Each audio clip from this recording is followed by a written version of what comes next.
para a nossa turma de serviço social. Bom, gente, turma, né, minha turminha aí da Faculdade Católica Santa Terezinha Serviço Social, prova chegando, vamos lá, nossa ajudinha naquilo que a gente pode contribuir, tá? Porque eu também não sou professora, quero deixar muito bem claro, salientar aqui que eu não sou professora, mas sou comunicadora e gosto muito de teorias, gosto muito de estudar. E a gente vai dar uma forcinha aqui para o pessoal que está em dúvida, né, com relação... Claro que as professoras tiram, especialmente as nossas professoras lá da Faculdade Católica Santa Terezinha, que são muito boas, mas aí as meninas pediram uma forcinha pra gente para estudar em casa. Nossa turma é toda, né, mora fora aqui de Caicó, a maioria pelo menos não mora aqui na cidade, não tem como a gente se reunir, então a gente se ajuda do jeito que pode, né, e essa é a maneira que eu encontrei de poder chegar até o pessoal que nos pediu para fazer esses vídeos e dar uma ajudinha, né? Que às vezes faz um resumo escrito, mas eu acho que o falado é bem mais interessante porque os dois sentidos, né? O falar e o ouvir,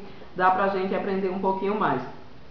Falar do segundo assunto, depois tanto faz, né? O primeiro e o segundo. Os dois assuntos da prova de Queira são o MPC, que é o modo de produção capitalista, e também o estado de bem-estar social.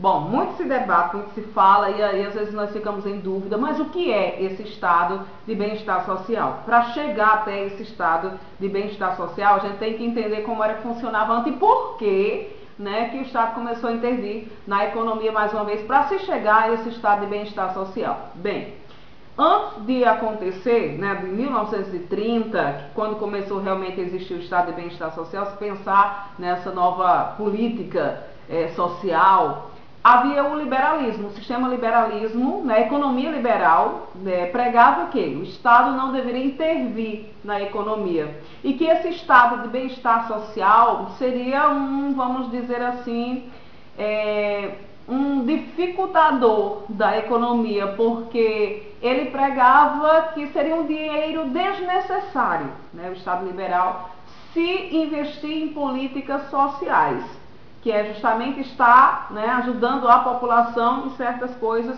que ligam a esse movimento social. Porém, quando se vivia essa economia liberal, que a gente sabe que existe, né, uma produção muito grande, um consumo exagerado, e se houver a produção, mas não houver o consumo, há realmente uma crise. Foi o que aconteceu nos Estados Unidos em 1929, que quem gosta de história sabe muito bem, está ligado também à nossa profissão. A gente tem que obrigatoriamente conhecer um pouco da história, né? Eu gosto de história, já fiz até uns períodos aí na Faculdade Federal aqui de Caicó, muito boa por sinal, não me canso de elogiar, porque até hoje eu gosto da história.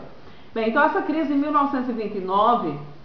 ela fez com que a economia mundial, não só dos Estados Unidos, mas os Estados Unidos na época, né, já que cresceram muito a partir da Primeira Guerra Mundial, de 1914 a 1918, aí depois veio a Segunda Guerra Mundial, né, de 1939 a 1945, e também tivemos a Guerra Fria, e o período entre guerras, que foi um período muito difícil, mas especificamente anterior, né, o investimento bélico, que é o investimento em armas, fez muito crescer a economia dos Estados Unidos. Bom, não vamos relatar muito isso, vamos dizer que esse é o que é importante para nós entendermos em nossa prova, né, que a crise de 1929,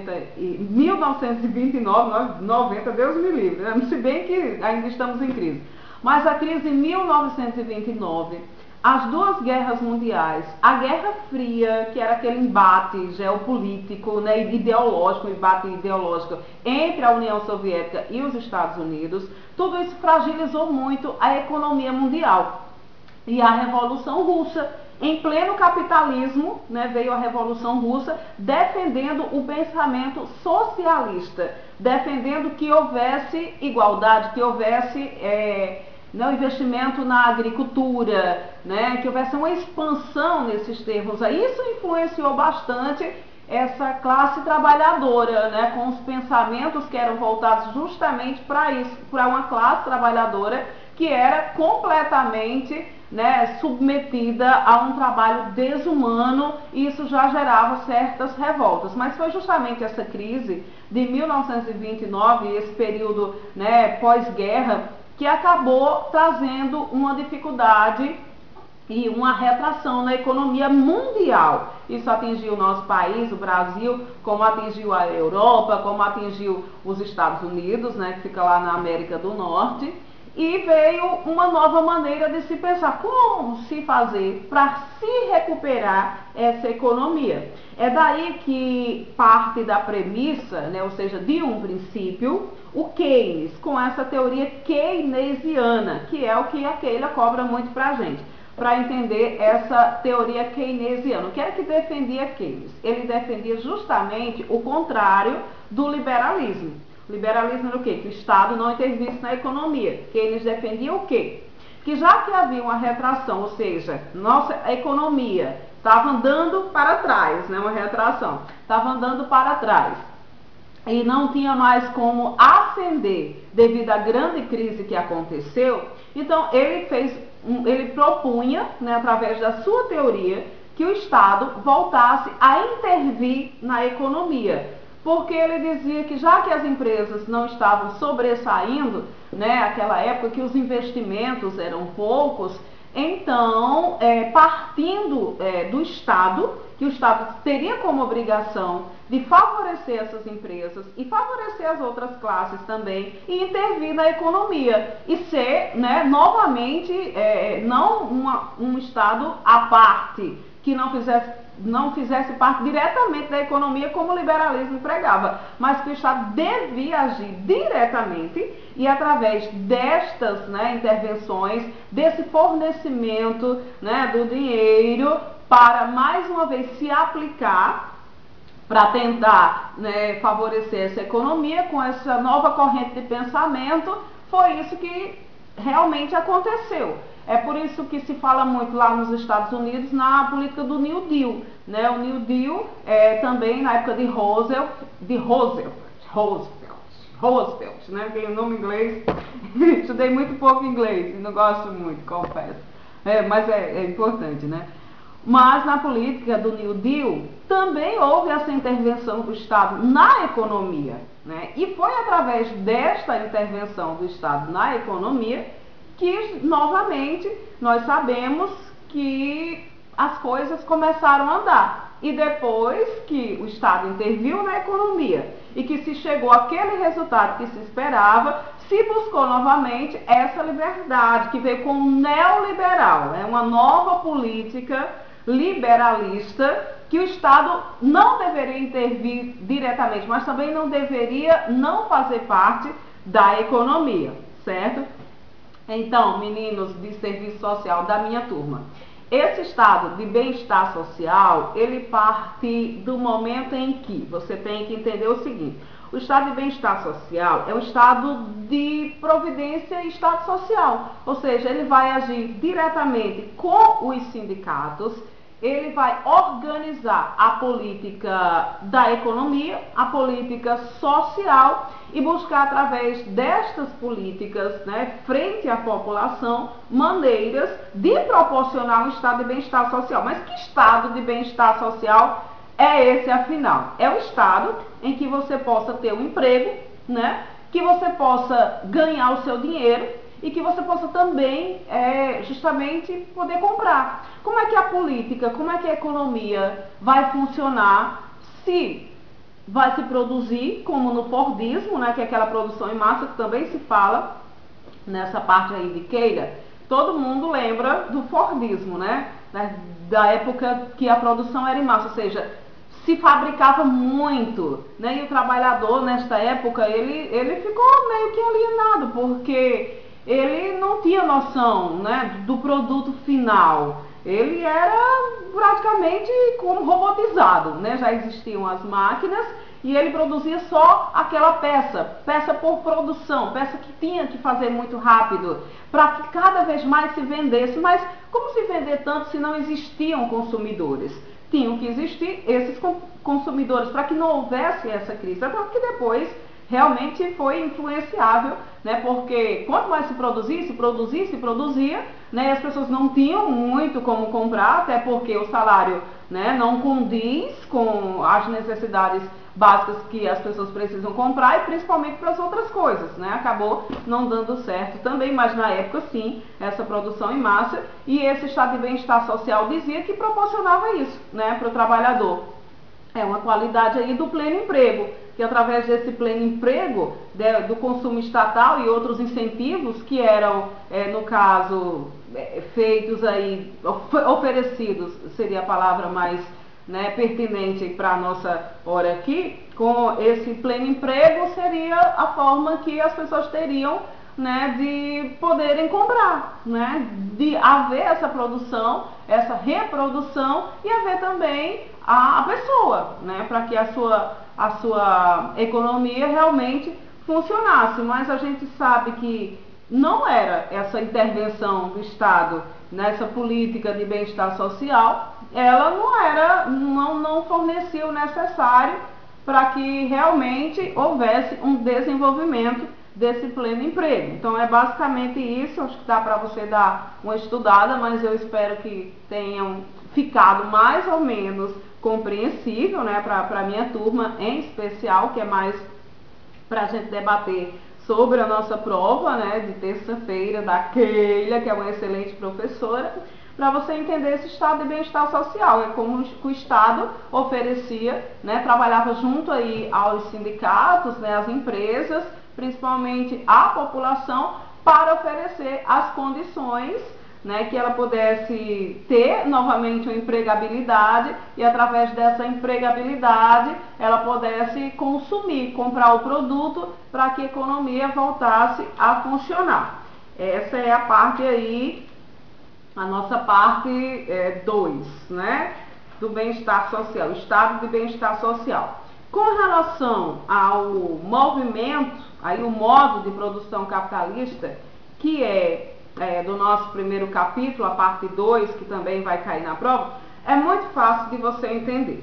Bom, para que este modo de produção capitalista realmente exista, é necessário que existam as duas classes, a classe burguesa e a classe trabalhadora, porque uma sustenta a outra. Então, o modo de produção capitalista, ele é efetivado a partir desse nicho, né? Vamos dizer que é um nicho. O nicho é um cantinho, né? Aquele cantinho ali que não sai daquele, né, daquele lugar, o lugar em que né, vai sobreviver pela necessidade do outro. É isso que acontece.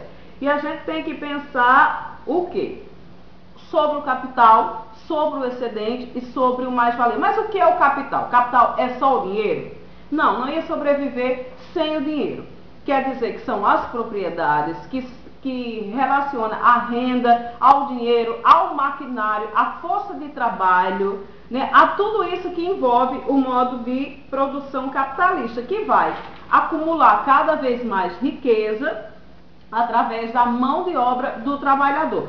Qual é a sustentabilidade do capitalismo? Qual é a maior riqueza do capitalismo? Será que é o próprio dinheiro? É o próprio capital que compra, né, vamos dizer, o maquinário, que compra a produção e com essa produção se faz a reprodução? Não, você tem que analisar o seguinte, certo? Especificamente no modo de produção capitalista. O mais importante deste momento, né, para você, no caso, colocar lá na prova, na provinha de Keila, é você entender que a riqueza maior que sustenta o capitalismo e que sustenta a burguesia é justamente a mão de obra do trabalhador. Porque sem essa mão de obra, né, não teria produção. Sem a produção não teria reprodução. Sem o trabalho excedente não haveria o mais-valia. E é justamente esse mais-valia que faz o burguês enriquecer. O que é o mais-valia? É aquilo que sobra, né? Aquilo que vai se juntando para se produzir mais, fazer crescer. E por que acontece o mais-valia? Porque o trabalhador, ele recebe um salário, né, irrisório para trabalhar muitas horas e proporcionar para a classe burguesa esse excedente aí, que vai levar a essa produção, essa nova produção e essa nova reprodução, e é uma coisa cíclica, que não para nunca, né? Não para porque ele compra o trabalho, né, do proletário como se fosse uma mercadoria, como ele compra qualquer coisa. Vamos dizer que numa fábrica ele tem que comprar as máquinas, se for têxtil, os tecidos e outras coisas que nós sabemos que são tão necessários até aqui na nossa região, mas se não tiver o trabalhador, esse trabalhador que vai ficar lá fazendo aquele produto, vamos dizer calça jeans, né, vai produzir tantas calças para vender para grandes empresas. Então ele produz 1000 calças, como, né, José Lúcio Fábio, lá do Jardim do Seridó. Então eles produzem muito e ganham pouco. E é justamente através desse trabalho que o burguês vai enriquecer. Vamos aos pensamentos que se falam também no modo de produção capitalista, fala muito de Marx. O Marx, ele fala que é o trabalho que vai trazer a liberdade para o homem, né? E ele diz que nós somos diferentes dos animais a partir do momento que nós temos a capacidade de reproduzir, né? De produzir e reproduzir, temos a consciência de que através da natureza a gente modifica e transforma, né, as coisas, o nosso próprio trabalho, mas essa liberdade que ele fala do trabalho é uma liberdade que ao mesmo tempo ele coloca que aprisiona. Porque você se torna um trabalhador alienado. Você não consegue se ver naquele produto que você produz. Como aquele já falou, vamos dizer, e também a Oceana, outros professores, que as nossas disciplinas são todas ligadas, né? Então vamos dizer que eu trabalho em uma empresa automobilística, né? E eu trabalho pondo parafuso, né? Eu não sei muito bem, são as peças dos carros. Mas eu não vejo aquele produto final, eu vejo, né, diretamente, eu só faço aquilo, né? Eu não me vejo como produto final daquilo. E é justamente esse trabalho, né, que vai enriquecer, né? Mas eu não consigo me enxergar como eu sou a riqueza maior daquele trabalho, que o meu trabalho colocando parafuso vai finalizar, né, vai ser importante para que exista aquele carro e aquela empresa cresça. Então eu, como trabalhadora, como proletária, eu não me enxergo, não enxergo que o meu trabalho é tão importante para a produção, né, e essa sobrevivência. Por que esse pensamento burguês ele consegue ter um ideal tão grande na cabeça das outras pessoas? Porque ele realmente coloca na cabeça do trabalhador que ele precisa, e ele precisa. Então, sem o trabalhador, não existiria, né, esse mais-valia, esse excedente, e, consequentemente, não existiria a riqueza do capitalismo, se não fosse o trabalhador. Sem o trabalho que é oferecido pelo capitalismo, o trabalhador que não dispõe de outros recursos para sobressair e se tornar dominante, também não sobreviveria. Então, um depende do outro para existir, certo? E aí surgem essas duas classes, de explorados e de exploradores. Um que explora, né, e sempre está ascendendo, e outro que é explorado e sempre está decaindo e nunca muda. Outra coisa, deixa-me ver aqui, que eu faço umas anotações meio loucas, né? Na esfera produtiva, inicialmente, o papel, né, que desempenha a sociedade. Eu falei assim do tipo de renda, né? Não é só o tipo de renda, mas a propriedade que vai influenciar. E esses modos também heterogêneos aí de capital e forma de obtenção, de acumulação, se sustenta na apropriação do trabalho alheio, né? Então é a mesma coisa que eu estava dizendo. O trabalho alheio, né, o meu trabalho, é o que faz sustentar esse regime capitalista. Porém, com essas mudanças que aconteceram no regime econômico, os trabalhadores, eles ficaram mais alerta porque ainda hoje se tem uma consciência não tanto alienada como antigamente, mas ainda não se partiu para a luta radical e para a união das classes, né? Para que essas classes sejam unidas e possam vencer esse regime capitalista. Então, a partir desses movimentos que foram influenciáveis como a Revolução Russa e a própria crise que a gente estava comentando de 1929, né, em que as pessoas começaram a pensar daquela coisa que nós já tratamos também, da classe em si para a classe para si. O que é uma classe em si? Uma classe que já tem uma certa consciência de que ela trabalha, mas ela não é uma classe crítica, né? Ela é uma classe que não pensa muito. Então, a partir desses movimentos libertadores que aconteceram, surge essa classe para si. Essa classe para si, ela tem um novo conceito, ela passa a reivindicar, ela passa a lutar, ela passa a questionar, ela passa a cobrar. É por isso que ela é uma classe para si. Mas essa classe, ela representa essa organização de luta, essa consciência realmente modificada, né, através dessas coisas que foram influenciáveis, mas não é suficiente para vencer esse regime, porque ela continua precisando do trabalho. Cada vez mais existem as pessoas trabalhadores e trabalhadoras. Quem é trabalhador? Quem está desempregado? É trabalhador? É trabalhador, só não tem emprego. E por que se sustenta tanto esse regime capitalista? Porque nós sabemos que cada vez mais existe um exército de reserva. O que é o exército de reserva? São aquelas pessoas, né, que não trabalham, são trabalhadores, mas estão desempregadas. E aquele exército de reserva, é por isso que é tão difícil. Se eu sou qualificada, mas aí chegam, tem várias outras pessoas, e a gente sabe que a qualificação é super importante, e hoje certas empresas só buscam a mão de obra qualificada, e as pessoas que não são qualificadas ficam para trás. Porém, essa parte mais ligada, a esse setor mesmo, que produz em massa, eles querem pessoas que cada vez mais possam trabalhar por menos. E este exército de reserva, que são essas pessoas que estão desempregadas, elas fazem o serviço daquelas outras pessoas que não vão querer fazer por aquele certo salário. Como é que pode haver uma mudança e essa classe para si, que se vê dentro dessa nova realidade, não usa essa sua consciência, que determina o seu ser, o ser social, como a gente falou do ontológico, que Marx coloca tanto o seu ser social. A consciência e a alienação é isso, porque você tem consciência, mas você continua alienado pela própria necessidade que você tem, você se torna alheio, você se torna estranho, naquela atividade que você mesmo produz. Deixe-me ver se tem mais.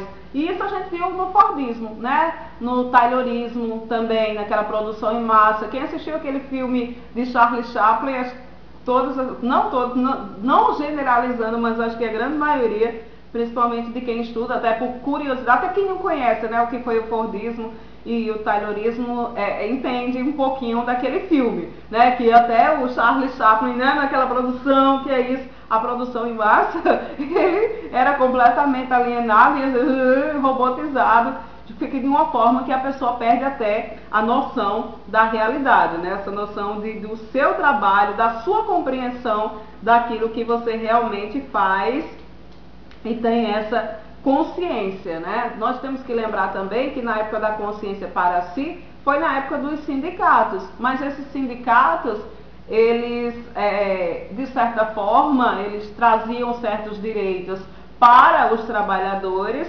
mas eram direitos entre aspas, porque eles estavam mais ligados ao próprio Estado do que mesmo a classe trabalhadora, que tinham que garantir esse direito, fazer valer essa realidade. E acaba que o regime capitalista, ele vai fetichizar você, porque você não consegue enxergar. Você trabalha porque você precisa e você acha que é isso mesmo, como disse a Rosa de Luxemburgo. Enquanto as classes trabalhadoras, elas não se unirem para lutar, para realmente se tornarem uma classe para si, isso não vai mudar, ainda não vai haver uma mudança. Há essa mudança, de forma, vamos dizer, minimizada, mas não é uma mudança que surte muito efeito, porque o capitalismo continua crescendo e a classe trabalhadora continua sendo oprimida. Então, meninos e meninas, mais meninas do que meninos, a gente ri, né, Aninha, Paniquete, Eliette, né, toda a nossa turma, as meninas que estavam, Patrícia, Gisiane, Ivânia, Ivone, Aniele, Dilma, hello! Nossa, é muita gente na nossa turma, né? Tatiane, Vaneide, Renatinha, Fábio, né? Nosso querido José Lúcio, Patrícia Melo, né, Patrícia? São as meninas todas, né? Minha amiga Sabrina de São Fernando, Estelinha de Jardim de Piranhas, quem mais? É muita gente, né? Eliene, ai meu Deus, a gente mais, Vitória, são muitas pessoas, né? Ai meu Deus, não vou lembrar o nome de todos agora, né? Falando nessa hora, mas a nossa turma em si são mais mulheres e só 2 homens, que a gente estuda, eu também. Espero que eu tenha passado um pouquinho, se deu para entender, né, mais ou menos esse modo de produção capitalista. Você tem que entender que para existir o modo de produção capitalista tem que existir as 2 classes, as classes que são, né, antagônicas, o proletariado e a burguesia. E a burguesia só sobrevive porque tem a riqueza maior, que é o trabalho do proletário, e o proletário só sobrevive, infelizmente, porque tem esse trabalho que é dado, né, para, no caso, o seu próprio enriquecimento. E para existir o modo de produção capitalista, tem que existir toda aquela parte, né, de maquinários, de empresas, enfim, de todas essas coisas que fazem com que, né, o capitalismo seja sustentável.